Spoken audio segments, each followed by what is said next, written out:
রূপালী বাংলাদেশের প্রথম প্রতিষ্ঠা বার্ষিকীতে গণ অধিকার পরিষদের পক্ষ থেকে পত্রিকাটির সাথে সংশ্লিষ্ট সাংবাদিক, বিজ্ঞাপনদাতা, কলাকুশলী, মালিক পক্ষ সকলকে আমরা আন্তরিক শুভেচ্ছা এবং অভিনন্দন জানাই।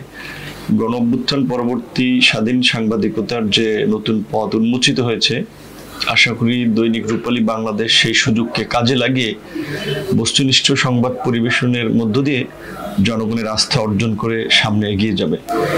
গণমাধ্যম ওয়াচডগ হিসেবে কাজ করে।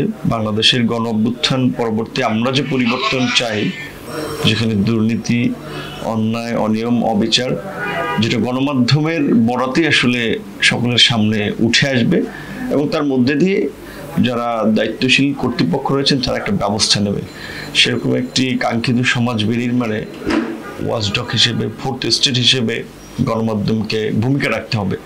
আমরা চাই রূপালী বাংলাদেশ সেই ভূমিকায় অন্যদের থেকে এগিয়ে থাকুক, এগিয়ে রাখুক। ধন্যবাদ। দৈনিক রূপালী বাংলাদেশ, মুক্ত চিন্তার দুরন্ত প্রকাশ।